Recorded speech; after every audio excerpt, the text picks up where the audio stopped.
Okay, so I'm going to the next one on our page, which is the teapot. And you are welcome to do this teapot. If you have a look at this, you can use the teapot on here or you can use the Coke bottle. So it's up to you which one you want to do. But I'm doing the teapot because that one's quite tricky and it will give you some kind of ways in which you want to do it. So we are using hatching and directional hatching on this one. So we're doing the top part, use of hatching and directional hatching.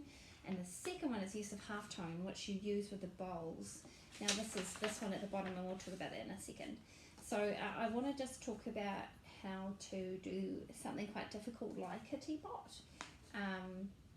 It is best to kind of, I used a different piece of paper because I wanted to show you kind of what I do at the start, which is kind of put my basic shapes out, line them all up, get another oval at the top of the lid, making sure I've got the base or bottom of the teapot shape here. So I start kind of like this, and then I start to, add details to it, and I end up, obviously with something like this in the end, which is obviously, make sure that proportion and shape are correct, because you want to carry that through in everything you do, trying to get that proportion and shape right. So having a plan, basic shapes, interior lines, like inside and outside lines, getting where they are. See, I've got that kind of one through the middle, and I know that the top of that and the end of that goes there, but because it's on a curve, I curve my line. So I'm always looking at my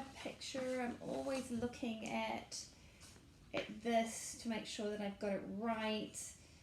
So that's really, really important as well. So start with your basic shapes, obviously. Once you've got this, then obviously we can go on to the next thing, which is to outline the interior lines. And if you have a look, there's lots of beautiful shiny black and white lines on this that we're wanting to put into our hatching or into our work.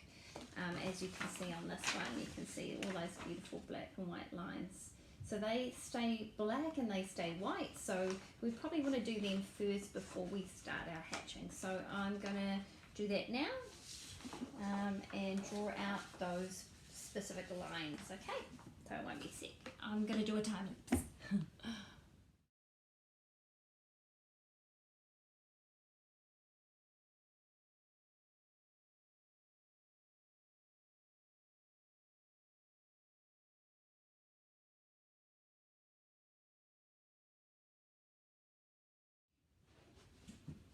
Okay, so I got my shapes. And now what I want to do is I want to fill in the areas of black. So I don't have one of those calligraphy pens because I forgot it when I left. So you can use one of these, or you can use a black pencil. If all is lost and you don't have anything, you don't even have a Sharpie, just colour in with your pencil. So I'm going to use my marker and I'm going to colour in all of the spaces now that are black.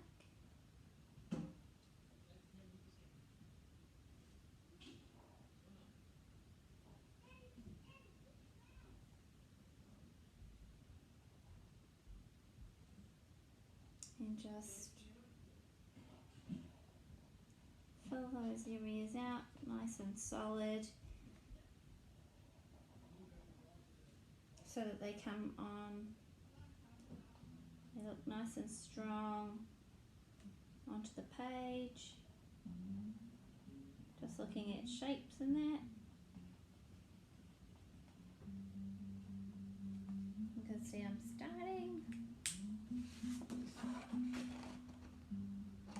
And what I want to do is I want to finish that whole thing, obviously colour it all in.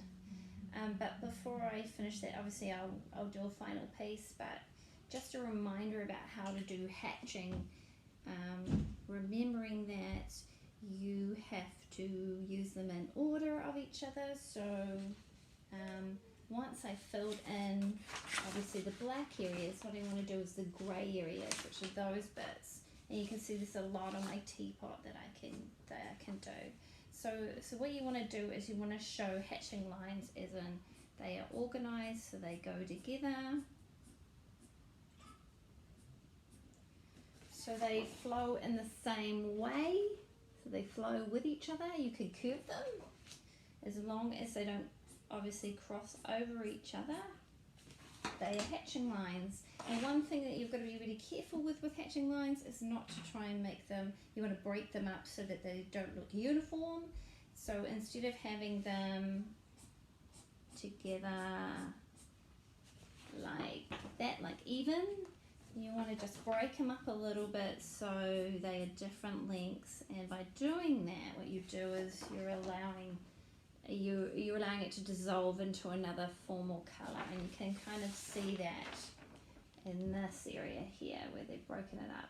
Now if you want to make it darker, you put the lines obviously closer together, so the closer they are together,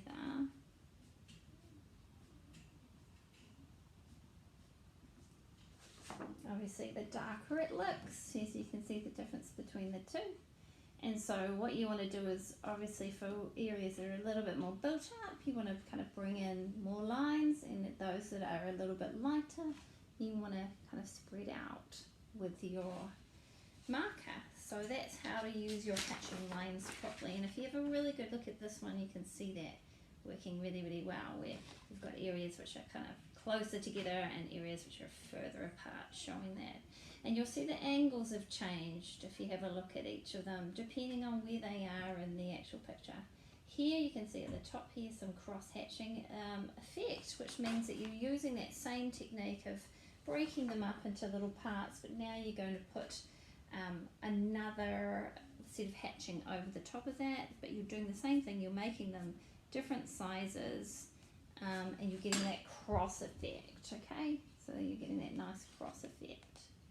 Does that make sense? So yeah, that's how you can do your teapot. Cool. Alright. Oh, before I go, obviously, the last piece, which is this one here, that one is the two bowls. Now the way you can do that is you can use your Photoshop.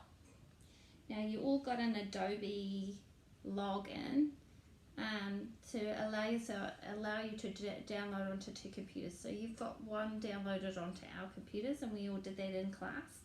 And you can do that same thing on your computer, and you can put one of the bowls in, and you just go to threshold. So that's image adjustments threshold, and you can change that into black and white like that.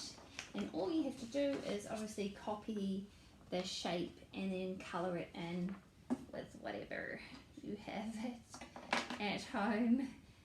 Hopefully everyone's got their calligraphy pen, that dark kind of pen I gave you, and then you can kind of finish this, which is beautiful.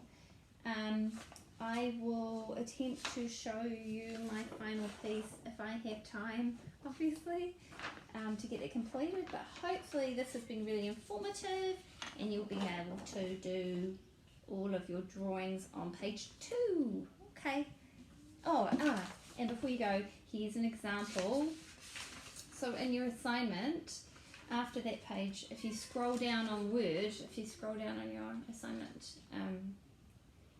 Word document, there is an example of hatching after that gives you an example of how hatching works really nicely, and you can obviously use that to guide you as well on your little journey, and hopefully this has helped. Okay, thanks guys, see ya.